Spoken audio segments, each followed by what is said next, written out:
Hello, ding, ding. Mr. Craig. Hello, Mr. Jason. Hello, Mr. Jason. Hello. So, TJ, you know what we're gonna do? What's we're that? gonna do a little insurance dudes here on you. How about that? I don't know about that. Why not? You're a dude I am a dude. That's true. Are you a dude? That's true. and an insurance dude. Are you I am an insurance dude. That is correct. I technically qualify. You've met the criteria. Buckle up, it's the Insurance Dudes Podcast.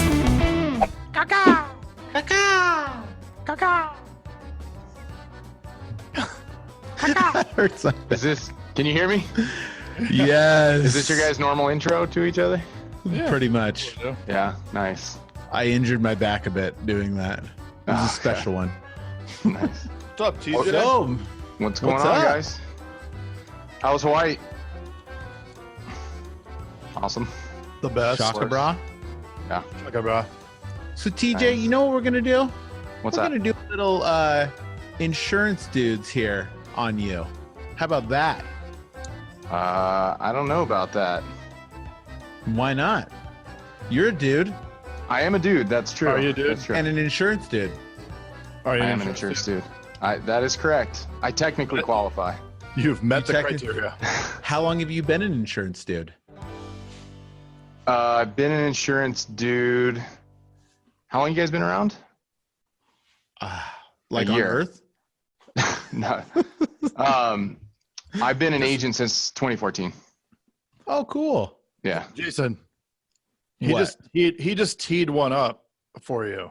How long have you guys been around? And then Yeah. you were supposed to say, well, I haven't been around that long, but Craig has been around since the dinosaurs.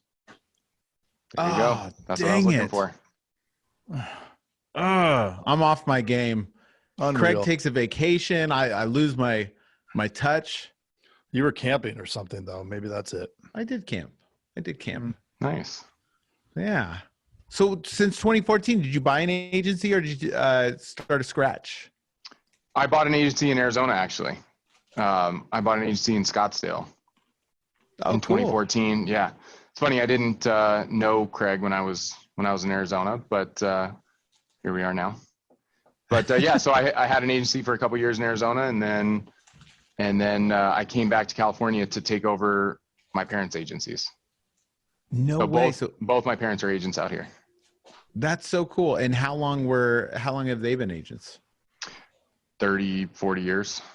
Have Long you time. always thought about being an agent since you were young? I always thought about never being an agent. So But then you learned it was the most rewarding and most fun job ever. well, I mean, kind of, yeah. That's kind of Take us true. through that Yeah. journey. So Yeah. what were you going to do? I wanted to be a rock star. That obviously didn't pan out. Yeah. I had no idea what I wanted to do. So I got into, it's funny, my parents were in insurance for 30, 40 years. I always said it was stupid and I never wanted to do it and it was horrible. Right. And then my buddy says, I got a job as an adjuster and you should come do it with me. And so of course my buddy, I listened to him. So I did it. So yeah. So I was an adjuster for 9 years. Wow. Yeah. Yeah. So I did home adjusting and then I did cat adjusting. So I traveled the whole country, saw some crazy, crazy stuff, and then found the right girl and said, I got to settle down. And that's when all of a sudden my parents talk about being an agent I started to listen. Nice. Yeah, definitely. That was one of my motivations too, was once I got married, kids, Mm-hmm. it's like, that boring job sounds pretty cool. Yep. Yeah. I mean, I was on the road 3 weeks a month.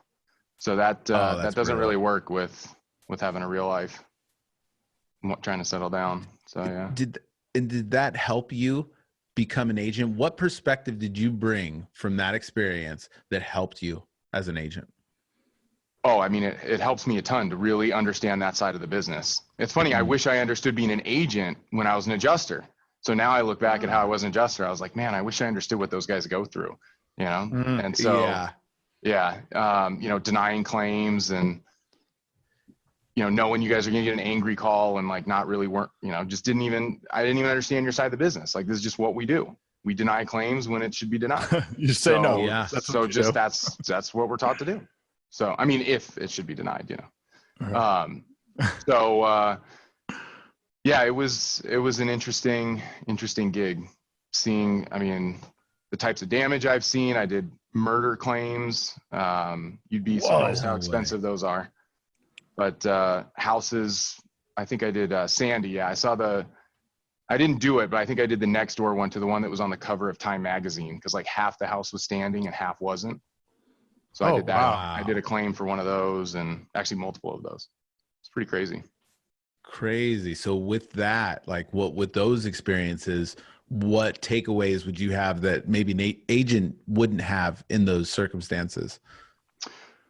I mean, those are a little different just because they're so intense and so much going on, and it's crazy. But like the normal claims, I think the key is just staying in touch with the customer. Like I don't know what's changed. It's been a while, but the amount of work we have, we can't really stay in touch with them as much as you would want.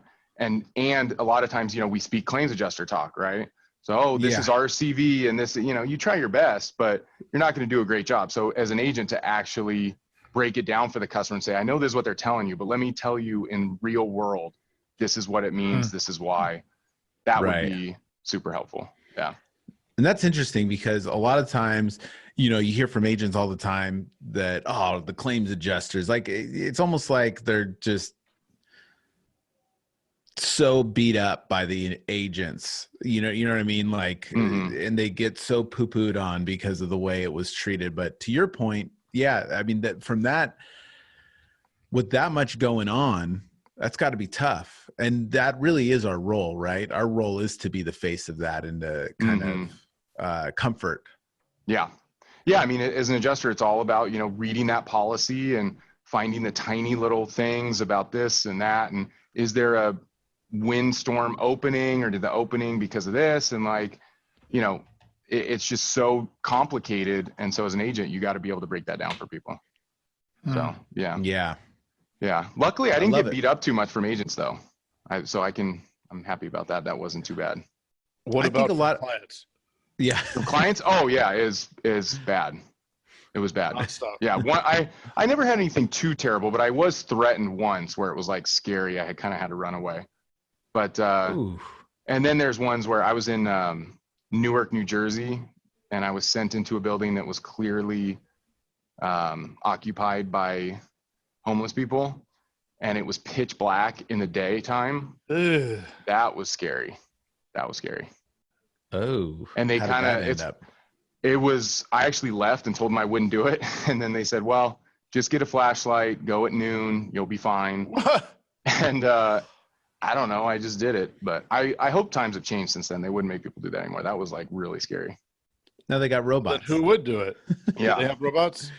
Well, they should have just provided like a security guard for me or something. Probably would have been the smart thing to do. Right. But, claim bot. Yeah. But claims was fun. And I feel like it's kind of helped me a lot to understand what we sell, and to understand the policy and why, when I hear denials, I think I'm probably one of the nicest guys when we get denials and customers complain and I have to call the adjuster and ask what's going on. I already know what they're dealing with. And I'm just like, just clarify it for me so I can break it down for them. Like, I'm not sitting there yelling at them because I know exactly. And I know they're right usually. So, right. Yeah. Crazy. So taking over, so you get into the insurance game or into the agent game. And how was that journey over the last 5 years? It's been a little crazy. Yeah. Learning some of this agent stuff, claims and what we do, Alliance and all this, it's completely opposite. Like, they don't use anything. I didn't even know what a policy number was as an adjuster. Okay, I knew what it was technically, but you don't even deal with policy numbers. It's like somebody calls and gives me a policy number. I'm like, that's nothing. Like, give me your claim number. I cannot search this at all. And so to come here, and then it's the exact opposite of that, right? Somebody gives you a claim number. What are you going to do with it now? Right? It's nothing, So, but it's been a challenge. I remember that first week was a nightmare. I had no idea what I was doing at all. And that definitely lasted more than a week, but the first week was really bad. And then just kind of slowly going from being clueless to starting to get a grasp of it to now having a pretty good grasp, not totally, but understanding it. You bought that agency in Arizona. Did you sell it? Yeah, I sold it 2 years later. Yep. Oh, cool. And then you came over here? And then I came here to my parents have bigger agencies. So even just running theirs was more profitable than owning my own in Arizona. Oh, cool. So that's awesome. Yeah. Yeah. So then I was running 2 offices, about 15 employees. So I went from having 1 employee who was awesome and I could kind of just trust him. He just kind of ran the show, to now having 15 in 2 different locations. That was a huge change. Yeah. How different was that? Oh, it's like a different job. I mean, completely different job. Because, when I had 1 employee, I was answering the phone half the time, doing half the service work. Now you got 15 employees. I'm not doing any of the work and just trying to keep up with, one thing I can teach a lot of agents about, I feel like, from knowing the wrong way to do things, is culture issues.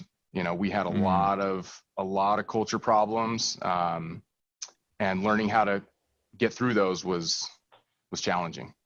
Really challenging. It took a long time. So. Did you have a couple, turnovers in staff completely, or what taught you? No, honestly, I wish we had that. It was a slow trickle, which is bad because because what happens is, like, the one cancer, like, has already infected that group, and then when they're gone, the people who come in learn about the cancer and the way things were with the cancer from everybody else who experienced it personally. And then it can even happen to the 3rd tier. Then some of those people leave and then they still have it. So it's sometimes I first learned about agents who sometimes when they buy a book, they go in and day one, they just get rid of everybody. And at first I didn't understand that at all. And now I do, because how it used to be can be so damaging, especially in a long-term agency that knows about it, the 80s, From a human standpoint, it's tough to make that decision and do it, but I can also understand, respect it, because from a business standpoint, like, starting fresh there's no better way. Because as I've had that scenario play out so many times, one person was terrible. They poisoned everybody else, or some of the other people. You get rid of him, but then now this person over here is thinking that way, and you can't, it's so hard to get them back. Yeah. They're gone. It's just like hiring.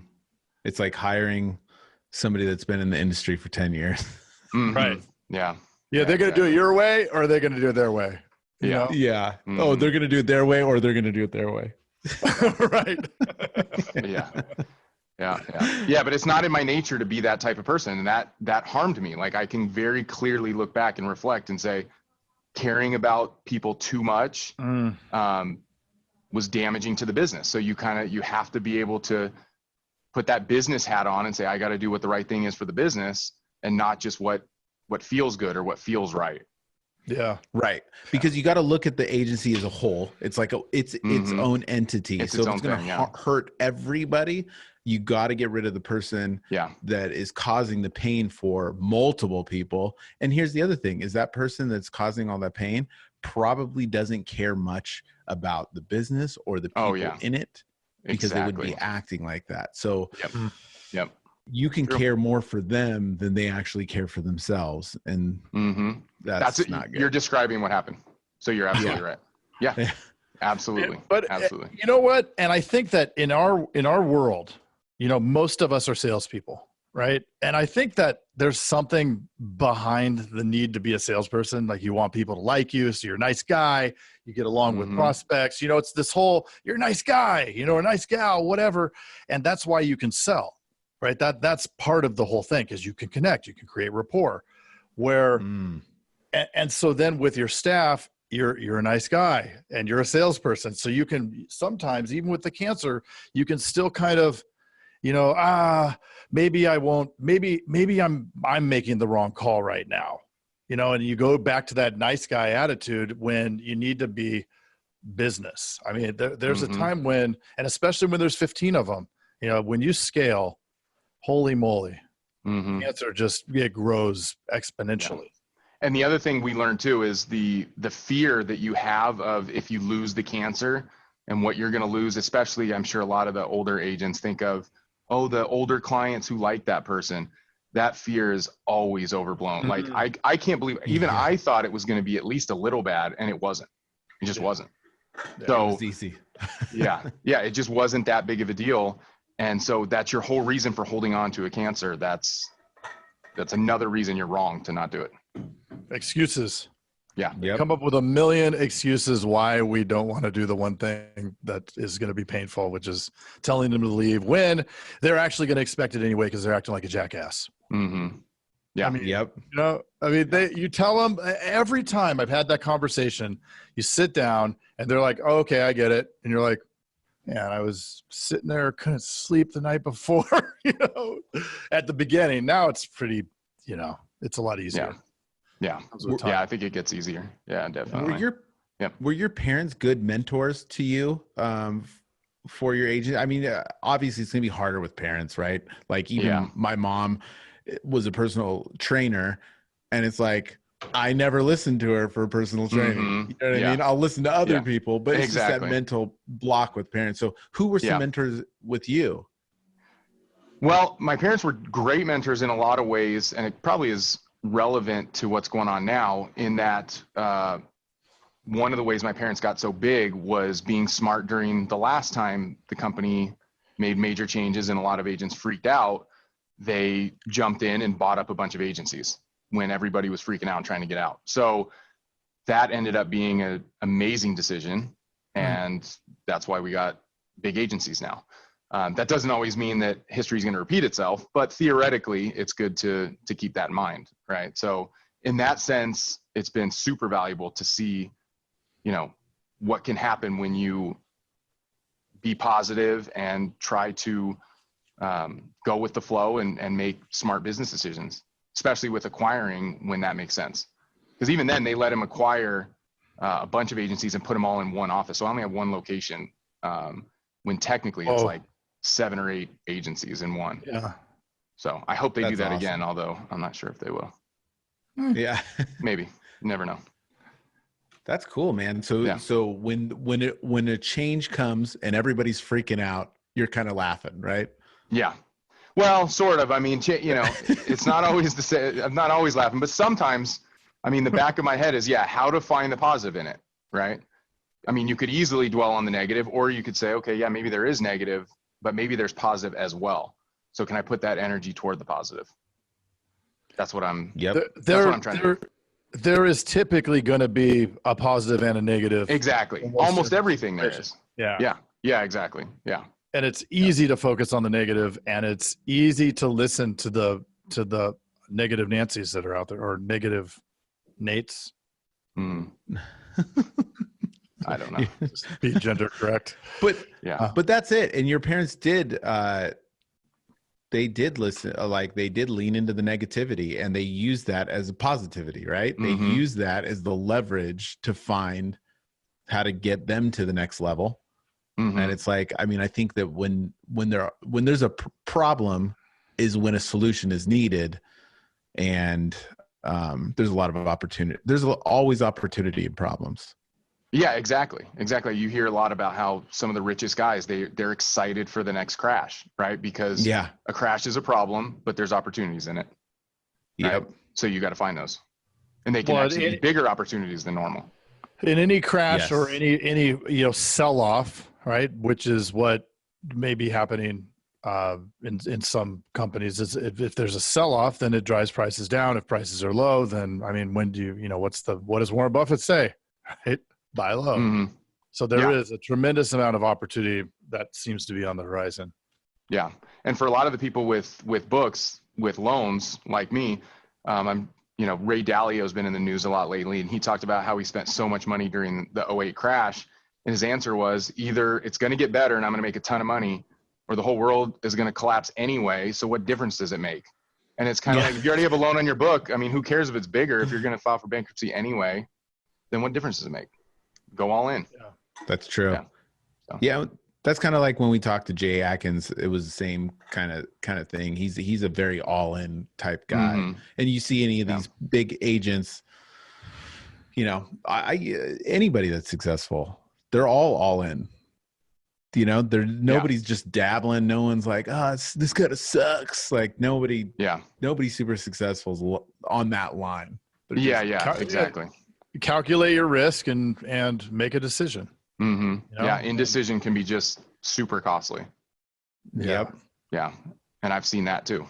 So our guest that we talked to before you was talking a lot about that kind of stuff, you know, like leaving your job to become an entrepreneur and the things that he would hear, because he helps people with that kind of thing. And, you know, it's constantly, well, I'll do that when I'm ready, or I'll do that in 5 years. I'll do that in 10 years. But it's and it never happens. No, never. Absolutely. It's today. Absolutely. Yep. It's today. Yep.